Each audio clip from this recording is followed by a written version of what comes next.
My name is Andrew Sachs, and I'm 27. I was raised in Dallas, Texas. And my goal tonight is to spread awareness of substance abuse and some hope through my story, my recovery. So my journey began in 1991. I was born here and quickly moved to Dallas, Texas. My father, my hero, he was a stay-at-home dad, and my mom went out and worked from 7 to 7. My little brother, he is 3 years younger than me, and he means the absolute world to me. Growing up, sports was huge in my family, and my dad, he was my biggest supporter. He took me to hockey practice, took me to hockey games. He was my golf caddy, my baseball coach. He picked me up from school. He was always there. And I remember at a young age, trying to find this connection. Looking back on it, I had, but I was never the most popular kid, never the best athlete, never the best student. And it's so I had this imaginary bar set in my mind that I could never achieve. And so I remember at a young age trying to find this thing. And so from the outside looking in, life was great. Until I was about 12.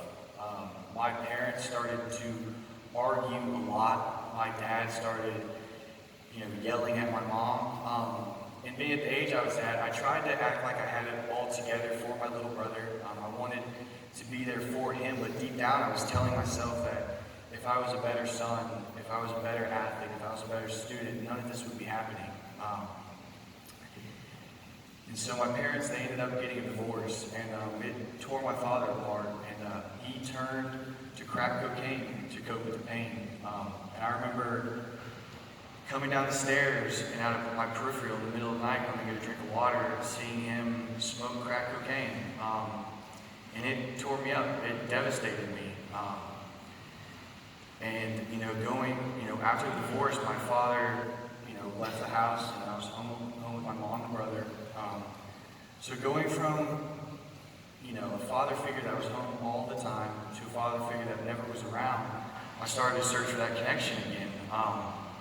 So throughout high school, I tried marijuana the first time freshman year of high school, and I fell in love with it. It became an everyday thing. I did it before school, after school, before hockey practice, before everything.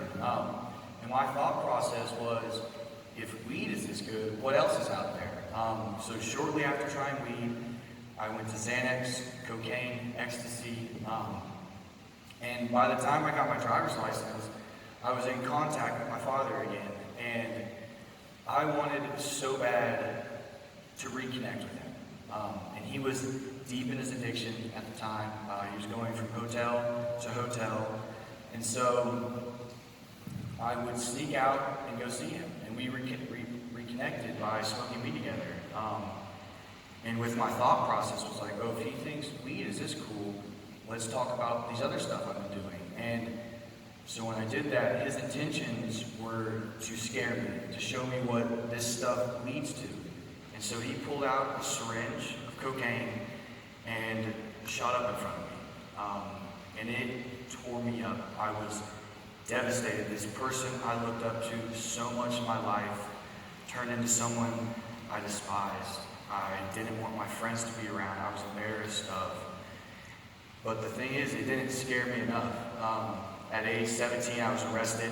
I couldn't pass a drug test, so I found myself going to my first treatment center. And I wasn't ready. I thought I was too young to be a drug addict. I thought they could take any one of my friends, convince them of the same thing. And so it was a 90-day program. I got asked to leave my 89th day, and I took a Greyhound back to Dallas, Texas. And the only thing that changed was I had this desire to try heroin, and I did. I shot up heroin when I was 18, and the road that drug takes you down is extremely dark, extremely scary. Things I told myself I would never do, I was doing, and it brought me down quick. So I found myself going to another rehab, and this time I wanted to be there. I wanted to change, and so I was on fire. I was doing great, and my mom was on board. She was willing to help me any way she could, so I ended up going to Portland, Maine, and I remember what brought me to Portland, Maine was a brochure in my counselor's office, and they were playing pond hockey, so I was like, I want to go there, and So I went up there, but I was doing absolutely nothing to sustain my recovery. I was chasing women, I was playing golf, I was working, but I wasn't doing anything. Like all this stuff I learned in treatment just went in one ear out the other. I put God in the back seat. I started doing everything my way. And sure enough, I relapsed. I went out to sober living, and first trip to the grocery store, walked down the beer aisle and bought a case of Bud Light. And within a week, I was shooting up Oxycontin, and within another week, I found heroin. And while I was in Maine, my father had gotten sober with the help of Dallas County Sheriff's Office, and I called him for advice, and he told me to come home. And so I drove from Maine to Dallas, Texas. And when I got there, I found out that my little brother, Michael, he got accepted to Texas Tech, and he was leaving home, and I wasn't quite ready to lose him. And so I followed him to Lubbock. And that's when the cycle goes on in my life that I noticed. And so, change of scenery does not help me. I need a spiritual, spiritual change in my life.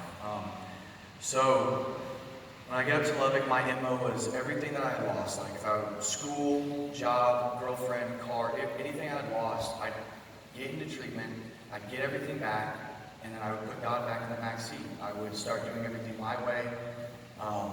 And so I was pushing away my family, my friends, people that love me the most, I was pushing away. So I found myself in a detox facility for the third time.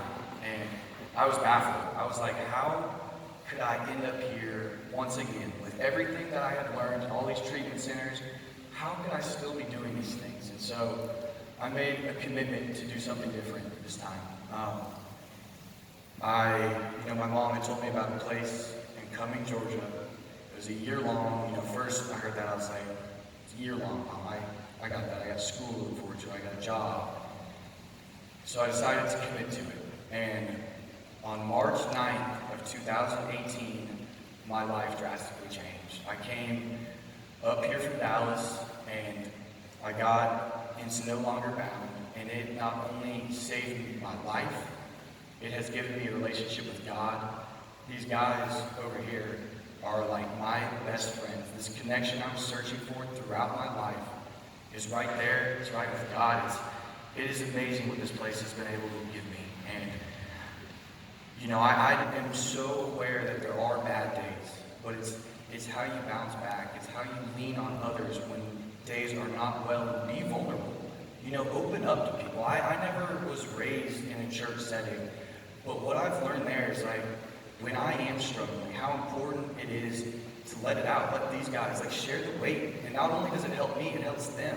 Because some of the problems that I think I am only facing, they are also facing. So keep a circle of people around you that call you out when you need to be called out, that strive for you to be better.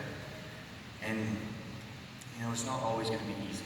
It's not, but it's how you get back up, how you lean on others, how you communicate with God, and just bounce back. So thank you guys very much. My name is Andrew Sachs. I hope